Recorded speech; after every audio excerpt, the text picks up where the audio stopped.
The stars above Earth twisted and bent as massive ships tore through space itself. Captain Jiho Park stood on the bridge of Luna Station, watching his screens fill with red warning lights. 200 alien warships had just appeared in Earth's solar system.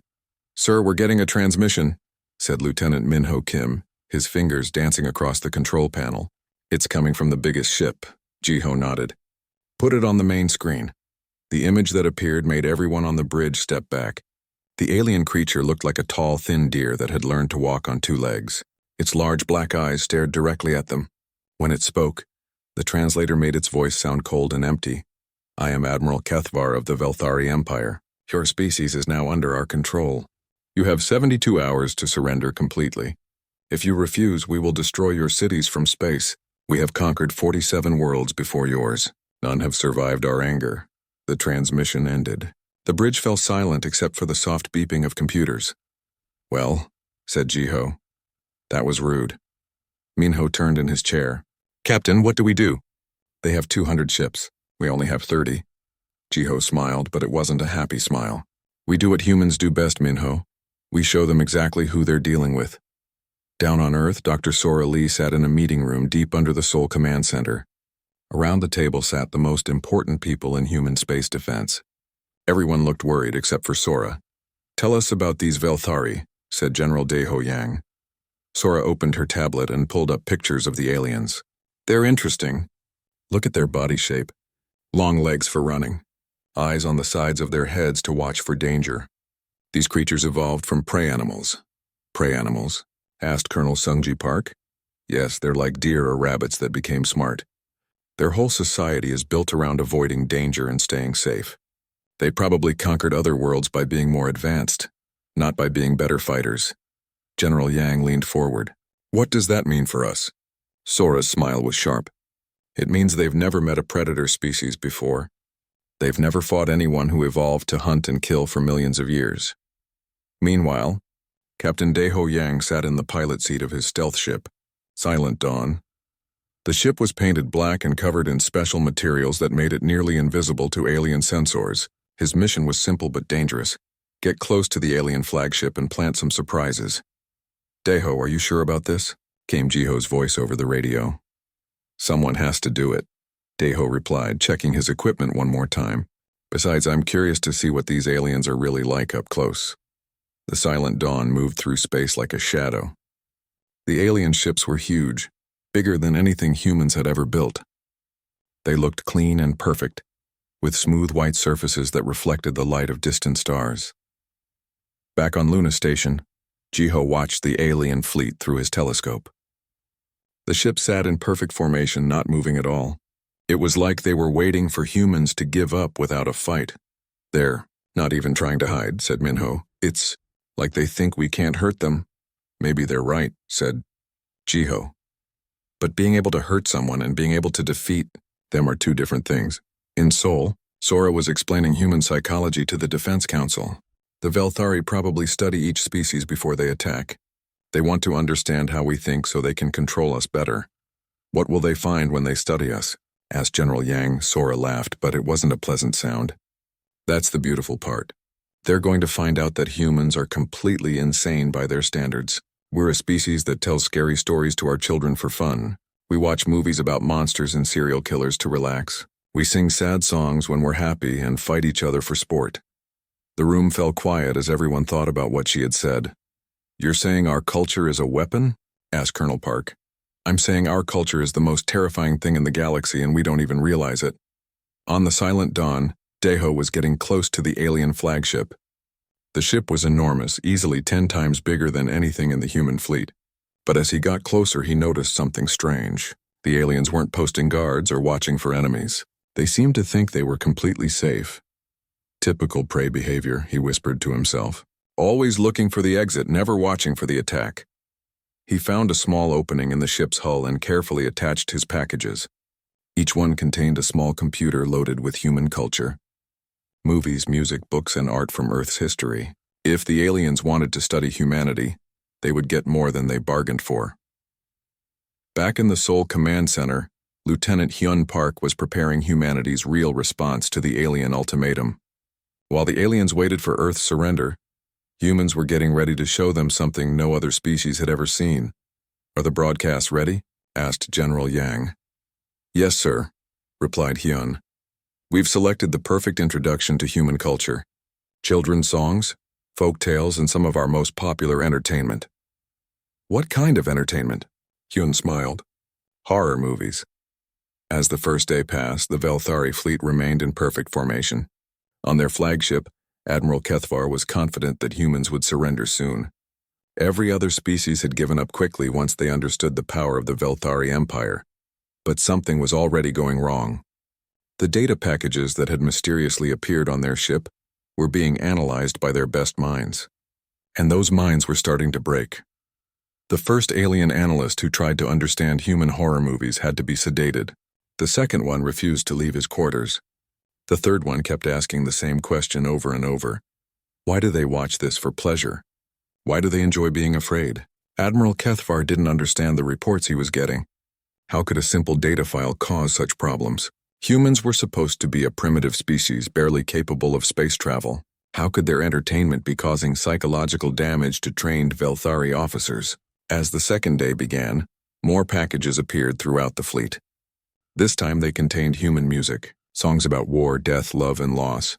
The Velthari, who had never experienced such complex emotions, found themselves listening to sounds that made no sense. On Earth, Jiho watched the alien ships and noticed they weren't moving as perfectly as before. Some ships were drifting slightly out of formation. Others had turned off their running lights. "I think it's working," he told Minho. "What's working, sir?" "We're showing them who we really are, and they don't like what they see." The countdown continued, 48 hours until the Velthari deadline. But instead of preparing to surrender, humanity was preparing to teach the galaxy's most successful conquerors what it meant to be human. And that lesson was going to be more terrifying than any weapon. The second day brought chaos to the Velthari fleet. Admiral Kethvar stood in his command center, staring at reports that made no sense. Half of his analysis team was in medical care. The other half refused to work. "What is wrong with them?" he demanded. Chief Medical Officer Helera looked tired and confused. "They keep talking about something called the Texas Chainsaw Massacre. They say humans created it for entertainment." "Admiral, they're having nightmares about creatures that don't exist." Kethvar's long ears twitched with annoyance. "It's just fiction." "Why are they so upset?" "Sir, you have to understand. In our entire history, we've never created stories meant to frighten people. The idea that humans make scary tales for fun it's breaking their minds." On Earth, Dr. Sora Lee watched the alien communications with growing excitement. The Velthari were sending hundreds of messages between their ships, and the translation software was picking up words like madness, like impossible, and unnatural. "They're starting to understand," she told General Yang. "They're realizing that humans aren't like any species they've met before." "Is it working?" the general asked. "Better than we hoped. They expected to find a normal civilization with normal art and normal culture. Instead, they found us." In the alien fleet, analyst Velmore sat in his quarters staring at a wall. He had been one of their best minds, capable of understanding the psychology of dozens of species. But human entertainment had broken something inside his brain. He kept thinking about a human movie called Halloween. In it, a human in a mask killed other humans for no reason. But the strangest part was that other humans had made this movie on purpose. They had spent money and time creating something designed to make people afraid. "Why?" he whispered to the empty room. "Why would anyone want to be scared?" The concept was so alien to his prey animal mind that he couldn't process it. Fear was something to avoid, not something to seek out. The idea that an entire species would create fear for entertainment was like discovering that fish had learned to fly. Meanwhile, Security Chief Gral Eth was reviewing human military history. What he found made him question everything he knew about warfare. These humans had fought wars that lasted for years, sometimes decades. They had created weapons designed to cause maximum suffering. They had written poetry about the beauty of battle. "Sir," his assistant said carefully, "perhaps you should take a break." Graleth looked up with wide, frightened eyes. "Do you know what humans call their biggest war? They call it the Great War, not the terrible war or the war we must never repeat. They call it great. Surely they mean great in size, not great in value." "No," Graleth whispered. I've read their songs about it. They sing about honor and sacrifice and brotherhood forged in blood. They found meaning in meaningless death. They created beauty from horror. On Luna Station, Captain Jiho received a priority message from Earth Command. Jiho, we're moving to Phase 2. It's time to make direct contact. Are you sure? Jiho asked. They haven't surrendered yet. They're not going to surrender, came Dr. Sora's voice. They're too confused and frightened. It's time to show them what a real human looks like. The plan was simple but dangerous. Ambassador Nari Jung would travel to the alien flagship under the pretense of surrender negotiations. But her real job was to continue the psychological warfare campaign up close. Nari had trained for this mission her entire life. She was an expert in alien psychology, human psychology, and the art of making people deeply uncomfortable without seeming to try. Remember, Sora told her over the comm, just be yourself. Tell them about human culture like it's the most normal thing in the world.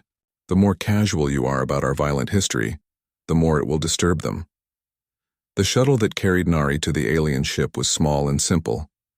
The Velthari had expected something grand, maybe a military escort. Instead, they got one human woman in a simple dress, carrying what looked like a bag of souvenirs. Admiral Kethvar met her in his conference room. He was tall and elegant, with the kind of perfect posture that came from a species that always had to be ready to run. His large eyes studied her carefully, looking for signs of deception or aggression. I am Admiral Kethvar, he said through the translator. You are here to discuss your species' surrender? Nari smiled warmly. Hello, Admiral. I'm Nari Jung. I'm here to help you understand humanity better. Would you like some tea? The Admiral was confused. Tea? It's a human drink. Very relaxing. She pulled a small container from her bag. This particular blend is from a region where my ancestors fought a war that lasted 300 years. Isn't that lovely? Kethvar stared at her. You find war lovely? Oh no, Nari said, pouring hot water over dried leaves. The war was terrible. Millions died. But the songs they wrote about it are beautiful. Would you like to hear one? Before he could answer, she began to sing softly in Korean. The translator struggled with the words, but it managed to convey the basic meaning. A mother singing her son to sleep before he goes to battle, knowing she'll never see him again. The Admiral's ears flattened against his head. This is a lullaby? Yes, isn't it sweet? My grandmother used to sing it to me every night. It taught me that even in the darkest times, humans find ways to love each other. Kethvar felt something cold creep up his spine. This creature was describing mass death and calling it sweet. She was smiling while talking about mothers losing their children forever. Perhaps, he said carefully, we should discuss the terms of your surrender. Of course, Nari said brightly. But first, let me show you some pictures of my home city. She pulled out a tablet and showed him images of Seoul. Beautiful buildings, happy people, bustling markets. But as she swiped through the photos, she provided commentary that made his blood freeze.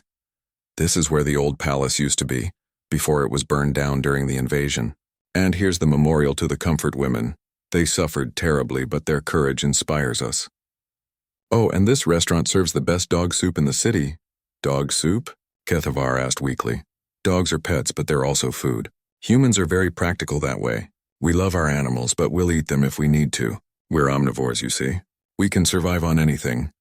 The Admiral was beginning to understand why his analysts were having nervous breakdowns. This human spoke about love and death, beauty and horror, pets and food as if they were all equally normal. She was describing a species that lived comfortably with contradictions that would drive any rational mind insane. Tell me about human children, he said, hoping to find something normal and innocent. Nari's eyes lit up. Oh, children are wonderful. They love stories about monsters and witches. We have this great tale about a little girl who meets a wolf that wants to eat her grandmother, and another about children getting lost in the woods and finding a house made of candy owned by a cannibal. You tell these stories to children? Of course. How else would they learn about the dangers of the world? We want them to be ready for anything. Kethvar realized that humans didn't just live with violence and horror. They prepared their young for it from birth. They created a culture where fear and death were teaching tools, where suffering was transformed into wisdom. As Nari continued talking, more Velthari officers entered the room to listen. Each one left looking more disturbed than when they arrived. The human woman never said anything threatening. She never raised her voice or showed anger. She just talked about her species like they were perfectly normal, and that was the most terrifying thing of all. When the meeting ended, Nari gathered her things and smiled at the Admiral. "Thank you for the lovely chat. I hope this helps you understand humanity better. Oh, and Admiral, you might want to check your computer systems. We've uploaded some human entertainment for your crew to enjoy. I particularly recommend our horror movies. They're very educational." As her shuttle departed, Admiral Kethvar stood alone in his conference room, staring out at the stars. For the first time in his long military career, he was beginning to wonder if his empire had made a terrible mistake. The deadline was now 24 hours away, but instead of preparing for humanity's surrender, the Velthari fleet was beginning to fall apart. The third day brought panic to the Velthari fleet. What had started as a simple conquest was becoming a nightmare that no one could understand. Admiral Kethavar stood in his medical bay looking at dozens of his officers who could no longer function. "How many more?" he asked his chief medical officer. 43 crew members are unable to report for duty," Hilara replied. "They're all suffering from what humans would call anxiety attacks. We have no treatment for this condition because we've never seen it before. What triggered it this time? They watched something called The Exorcist. It's about a human child who becomes possessed by an evil spirit. Admiral, they made this movie in 1973, and humans still watch it for fun. Our analysts can't understand why anyone would create such horror deliberately." On the bridge, Communications Officer Telvan was monitoring human broadcasts. What he heard made him question everything he knew about intelligent life. "Admiral," he called out, "the humans are broadcasting their children's songs to us." "Children's songs should be harmless," Kethvar said hopefully. Telvan played the translation. "Rockabye baby, in the treetop. When the wind blows, the cradle will rock. When the bough breaks, the cradle will fall, and down will come baby, cradle and all." "They sing about babies falling to their death?" Kethavar asked in horror. "That's just the beginning, sir. They have another one about a bridge falling down, and one about putting a child to bed in a treetop during a storm. Their lullabies are full of disaster and death." Meanwhile, on Earth, Commander Taik Shin was preparing the next phase of the operation. "Are the cultural ambassadors ready?" he asked. "All teams are prepared," replied Lieutenant Hyun Park. "We've selected our most knowledgeable experts in human psychology, literature, and history. Remember, the goal isn't to threaten them. It's to help them understand who we really are. Once they see the full picture of human nature, they'll realize why attacking us is a bad idea." Captain Wu Jin Lee piloted his transport toward the alien fleet. In the passenger compartment sat 12 humans who looked like ordinary diplomats and scholars. In reality, they were psychological warfare specialists trained to demonstrate the full spectrum of human nature. As they approached the alien ships, Wu Jin couldn't help but smile. "You know, in any normal war, we'd be bringing weapons and armor. Instead, we're bringing poetry and philosophy." Dr. Yoonji Cho, the mission's lead psychologist, checked her notes one more time. "The Velthari have conquered 47 worlds, but they've never encountered a species like ours. They're used to creatures that think like they do, prey animals who value safety and order above everything else." "And we're predators," said Professor Donghyun Kim, a specialist in human warfare. "More than that," Yoonji replied. "We're predators who became philosophical. We're killers who write love songs. We're a species that found meaning in chaos and beauty in suffering. That combination doesn't exist anywhere else in the galaxy." On the Velthari flagship, Admiral Kethavar reluctantly agreed to meet with the human delegation. After his conversation with Nari Jung, he wasn't sure he wanted to talk to more humans, but his curiosity was stronger than his fear. The human delegation entered his conference room like they owned it. They didn't look dangerous. No weapons, no armor, just simple clothes and friendly smiles. But something about their confidence made Kethvar nervous. "Greetings." "Admiral," said Dr. Yoonji Cho, "we're here to help you understand why attacking Earth might not be the best idea." "You're threatening us?" Kethvar asked. "Not at all," Yoonji replied. "We're educating you. Tell me, Admiral, what do you know about human recreational activities?" Kethvar thought about the reports he'd been receiving. "You watch horror movies for entertainment?" "That's just the beginning," said Professor Kim cheerfully. "We also engage in recreational combat. Would you like to see some examples?" Before Cathavar could answer, the professor activated a holographic display showing human boxing matches, martial arts competitions, and football games. "This is boxing," Kim explained as two humans pounded each other with their fists. "These humans are not angry at each other. They're friends. They're hitting each other because it's fun." "Fun?" Cathvar whispered. "And this is American football," Kim continued. "Humans wearing armor run into each other at high speed, while thousands of other humans cheer. Sometimes players get seriously injured, but the game continues." Dr. Cho pulled up another display. "This is mixed martial arts. Humans use every part of their body as a weapon. They fight until one person can't continue. Then they hug each other and go have dinner together." Cathavar stared at the images in growing horror. "You fight each other for sport?" "Combat is how humans bond," explained Dr. Min Lee, a cultural anthropologist. "We test ourselves against each other to become stronger. We compete to improve. We fight to show respect, but why?" Cathavar asked. "Because we're apex predators," Yunji said simply. "We evolved by competing with other predators. Fighting is in our DNA, but we're also intelligent, so we learn to fight with rules and purpose." Professor Kim activated another display. "This is human military training. We teach our young people to be better killers, but we also teach them honor, loyalty, and sacrifice." The display showed human soldiers going through combat training, but also helping civilians and risking their lives to save others. "You see," Dr. Cho explained, "humans are walking contradictions. We're killers who protect the innocent. We're warriors who write love letters. We're predators who care for the weak." Cultural historian Dr. So-Young Park stepped forward. "Let me tell you about human literature, Admiral. We have thousands of stories about war, but most of them aren't about winning. They're about what war costs us," she recited from memory. "In Flanders fields the poppies blow between the crosses row on row. We wrote that poem about young men dying in battle, but we didn't write it to celebrate death. We wrote it to remember the price of war." Cathvar felt something breaking inside his mind. These humans were describing a species that had turned violence into art, suffering into wisdom, and death into meaning. "Why are you telling me this?" he asked weakly. "Because you need to understand what you're facing," Dr. Cho said gently. "The 47 species you conquered before us were like you. Peaceful creatures who valued safety and order. But humans are different." "How different?" Dr. Min Lee smiled sadly. "Admiral, in our history we've faced extinction dozens of times. Ice ages, volcanic eruptions, plagues, famines, wars. Any one of these disasters should have wiped us out. But we survived them all. How? By refusing to give up. By finding hope in hopeless situations. By turning our suffering into strength." She paused. "Admiral, you've studied our entertainment and found it disturbing. But do you know what humans do when we face real horror?" Cathvar shook his head. "We sing songs about it.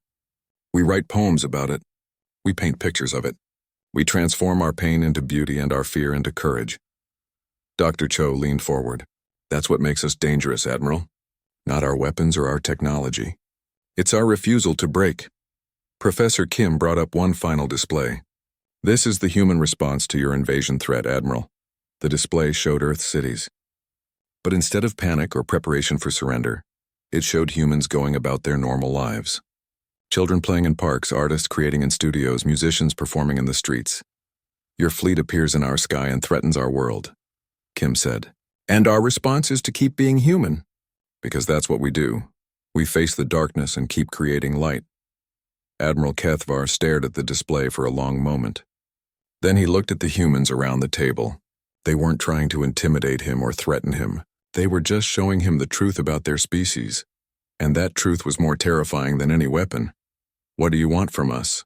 he asked quietly. Dr. Cho smiled kindly. "We want you to make an informed decision, Admiral. Now that you understand what humans are really like, you can decide if you still want to fight us." As the human delegation prepared to leave, Admiral Cathavar realized that everything his empire believed about conquest was wrong. They had never faced a species that was comfortable with chaos, that found strength in suffering, that refused to break no matter what happened to them. For the first time in his life, the Admiral was afraid. The fourth day brought complete chaos to the Velthari fleet. Admiral Cathvar had not slept since meeting with the human delegation. Every time he closed his eyes, he saw images of humans singing while their cities burned, of children playing games about death, of warriors who wrote poetry between battles. "Sir?" His communications officer called weakly. "We're receiving another broadcast from Earth." "What is it this time?"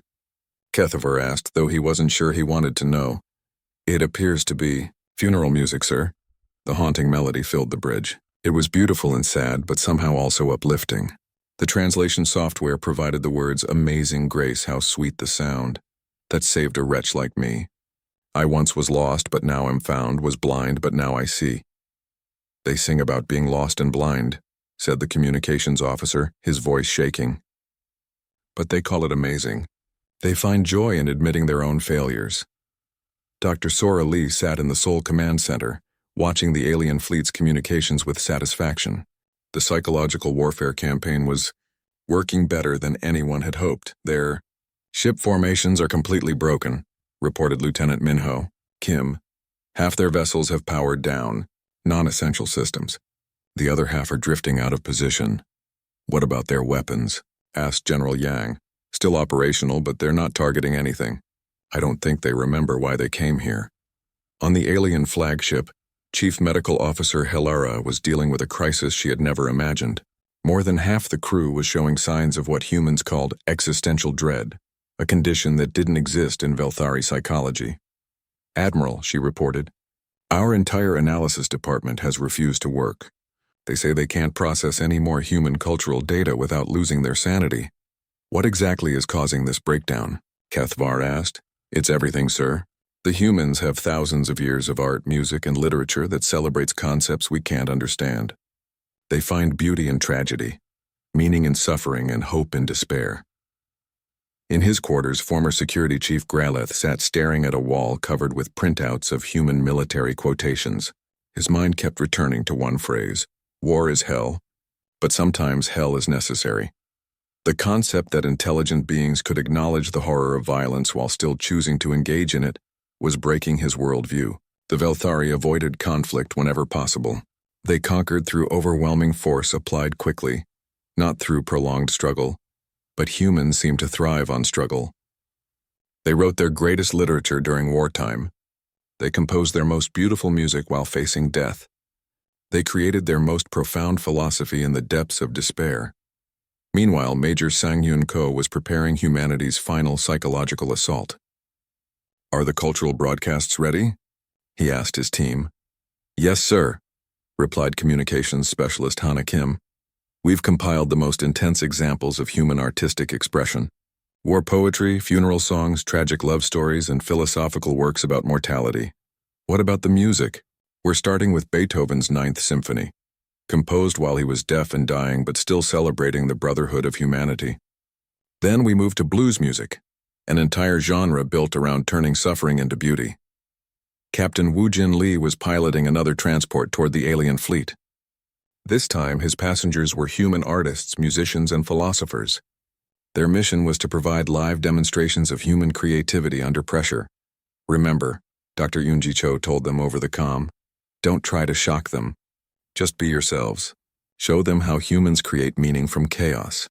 On the Velthari flagship, Admiral Kethavar reluctantly agreed to meet with another human delegation. He was beginning to understand that refusing would only make things worse. These humans would keep coming, keep talking, keep being impossibly human until his entire fleet went insane. The new group entered his conference room carrying strange objects, instruments, books, writing materials. They looked excited, like they were about to perform at a celebration instead of negotiating during a military crisis. "Greetings, Admiral," said Dr. Jinju Park, a philosopher from Seoul University. "We understand you're having trouble comprehending human nature. We thought a practical demonstration might help." "What kind of demonstration?" Kethavar asked nervously. Musician Kyungwon Choi set up a guitar and began playing a soft, melancholy tune. As he played, he spoke. "This song is called The Parting Glass. We sing it at funerals and farewells. It's about saying goodbye to life, but finding peace in the memories we've made." The translation came through clearly. "Of all the money that e'er I had, I spent it in good company. And all the harm I've ever done, alas, it was to none but me." Kethavar listened in growing amazement. "You sing about spending money on friends? About harming only yourself?" Humans understand that life is temporary, explained Dr. Park. We know we'll die, so we try to make our brief time meaningful. We spend our resources on relationships. We take responsibility for our mistakes. We find beauty in endings. Poet Una Song stepped forward and began reciting, "Do not go gentle into that good night.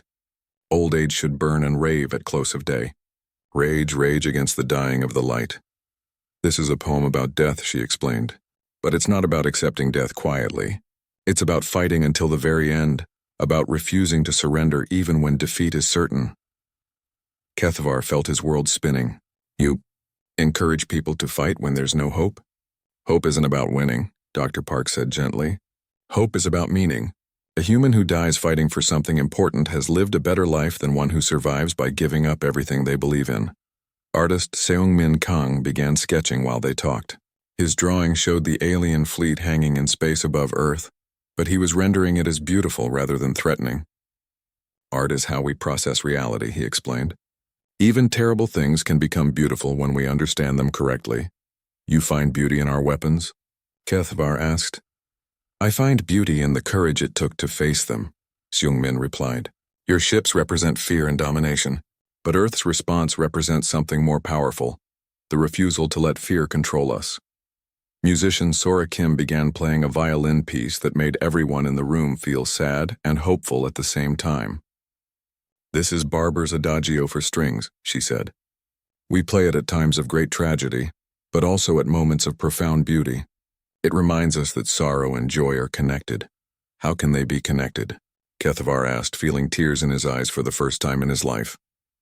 Because, said Dr. Park, without sorrow, we wouldn't appreciate joy.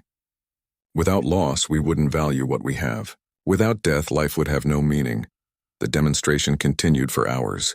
The humans showed Kethvar paintings created during wars, music composed in concentration camps, and poetry written by soldiers before battle. Each piece transformed suffering into something transcendent. This is what makes humans dangerous, Dr. Park finally said. Not our ability to cause pain, but our ability to find meaning in it. You can defeat our armies, destroy our cities, even kill our bodies, but you can't break our spirit, because our spirit grows stronger under pressure. By now, Kethvar's entire senior staff had gathered to watch the demonstration. Each one looked more disturbed than the last. They were seeing a species that had turned their greatest weakness, their capacity for suffering, into their greatest strength. What do you want from us? Kethvar asked for the second time in 2 days.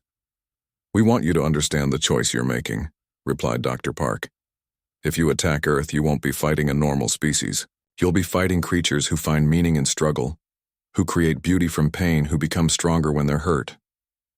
We'll fight back, of course, added Sora Kim casually while tuning her violin. But that's not the real problem. The real problem is that fighting us will change you. You'll become something you're not. You'll have to embrace chaos and violence and uncertainty. You'll have to become like us. And, finished Dr. Park with a sad smile, I don't think your species would survive that transformation. As the human delegation prepared to leave, Admiral Kethvar realized that the countdown to their deadline had become meaningless. The question was no longer whether humans would surrender. The question was whether the Velthari Empire could afford to continue this confrontation. For the first time in their species' history, the Velthari had encountered something more terrifying than any weapon, an enemy that refused to be broken. The 5th day brought silence to the Velthari fleet. Admiral Kethvar stood alone on his bridge, staring at Earth through the main view screen. The blue and green planet looked peaceful and beautiful, but he now knew that its appearance was deceiving. Below that serene surface lived the most terrifying species in the galaxy. Admiral, his communications officer said quietly, we're receiving reports from across the fleet. 17 ships have requested permission to return home. 23 more have powered down their weapon systems. And the crew? Kethvar asked. Sir, morale is gone. The humans haven't fired a single shot, but half our people are having what they call nervous breakdowns. They keep talking about movies and music and poems that don't make sense. On Earth, Captain Jiho Park watched the alien fleet through his telescope. The perfect formation that had arrived 5 days ago was now scattered across space. Some ships were drifting, others were slowly turning away from Earth, and a few seemed to be running basic scans as if they were trying to decide whether this planet was even real. Sir, said Lieutenant Minho Kim. "We're getting a transmission from the alien flagship. Put it through." Admiral Kethvar appeared on the screen. He looked tired and confused, like someone who had been forced to question everything he believed about reality. "Captain Park," the Admiral said slowly, "I need to ask you something. Are all humans like the ones we've met?" Jiho considered the question carefully. "What do you mean, Admiral? Are all humans comfortable with violence and death? Do all humans create art from suffering? Do all humans find meaning in chaos?" "Well," Jiho said with a slight smile, "we're all different as individuals. But yes, those are pretty normal human traits. Why do you ask?" Kethvar closed his large eyes for a moment. "Because I'm trying to understand how your species survived long enough to become intelligent. Everything about human psychology should have led to extinction millions of years ago." Dr. Sora Lee, who had been listening to the conversation, stepped into view. "Admiral, may I explain?" "Please," Kethvar said desperately. "Humans survived because of our psychology, not despite it. We lived on a dangerous planet with lots of predators and natural disasters. Species that avoided all risk went extinct when conditions changed. But humans learned to take smart risks, to adapt to new situations and to find opportunity in crisis. But the violence, the wars, were how we learned to cooperate," Sora continued. "Humans who worked together in groups survived better than humans who lived alone. War taught us teamwork, sacrifice, and loyalty. It was horrible, but it made us stronger." Kethvar shook his head. "Your entertainment. Why do you watch horror movies? Why do you read sad stories?" "Because," Sora said gently, "it teaches us how to handle real horror and real sadness. A human who has experienced scary movies is less likely to panic in a real emergency. A human who has read tragic poetry is better at comforting friends who are grieving. You prepare for suffering by practicing suffering. We prepare for anything by practicing everything. It's made us very adaptable." In the Seoul Command Center, General Yang was monitoring communications from across the galaxy. "We're getting reports from other star systems," he told his staff. "Word about our encounter is spreading. Other alien civilizations are asking questions about humanity." "What kind of questions?" asked Colonel Park. "Mostly they want to know if the stories about human culture are true. Several species have requested that we not visit their worlds. They're afraid of us, apparently. One message just said, 'Please stay in your own solar system.' We don't want any trouble." Meanwhile, on the Velthari flagship, the final collapse was beginning. Chief Medical Officer Hilara approached Admiral Kethvar with a report he didn't want to hear. "Sir, we need to evacuate the ship. The crew can't function anymore. They've been exposed to too much human culture. They need time to recover, and they need to be away from Earth." "How bad is it?" "Analyst Velmore has started writing poetry. Security Chief Greyleth is asking philosophical questions about the meaning of existence. Half the bridge crew is suffering from what humans call existential crisis." Kethvar nodded slowly. He had been experiencing his own existential crisis for the past 2 days. The confident admiral who had arrived to conquer Earth was gone, replaced by someone who questioned everything his empire stood for. On Earth, the human leadership was meeting to discuss their incredible victory. "So," said General Yang, "we've defeated the most successful military force in the galaxy without firing a shot." "They defeated themselves," Dr. Sora corrected. "We just showed them who we are. Their own minds did the rest." "What happens now?" asked Captain Jiho. "Now we wait and see if they've learned anything from this experience." The answer came within hours. Admiral Kethvar's final transmission to Earth was unlike anything in the history of galactic conquest. "Captain Park, Dr. Lee, people of Earth," he began. "I want to apologize for threatening your world. We came here believing that conquest was our right, that superior technology gave us the authority to rule other species." His voice was shaky, uncertain. "But you've shown us something we never expected to find.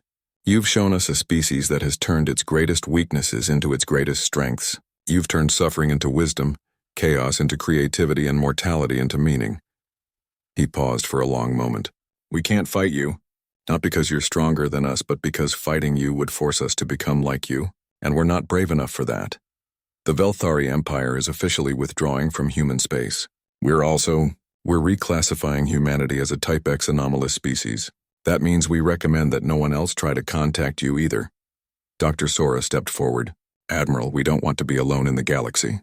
We'd like to have friends out there."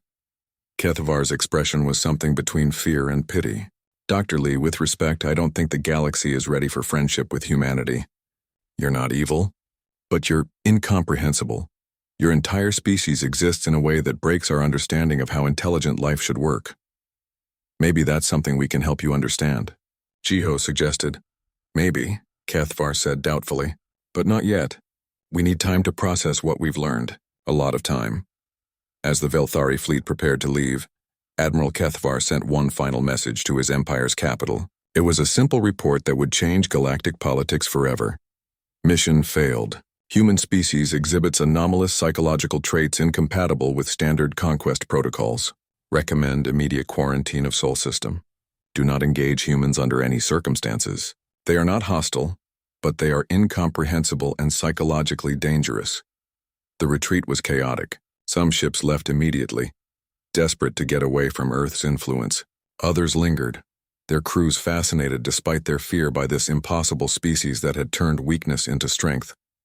Captain Deho Yang, who had planted the first cultural packages on the alien ships, watched the fleet disappear into hyperspace. Think they'll be back? He asked. Not them, Jiho replied. But others might come eventually. When they do, we'll be ready. Dr. Sora was already planning humanity's next move. We need to establish a cultural defense corps, she told the assembled leadership. If our culture is our greatest weapon, we should learn to use it deliberately. What would that involve? Asked General Yang. Teaching other humans about the psychological impact of our art, our music, our literature, making sure that when aliens encounter humanity, they get the full experience. 3 months later, Earth received its first communication from another alien species. It was brief and to the point. We have heard about your encounter with the Velthari. Please confirm, do humans really sing songs about death to their children? Dr. Sora smiled as she prepared her response.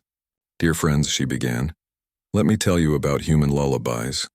The galaxy was about to learn that humanity's greatest export wasn't technology or trade goods.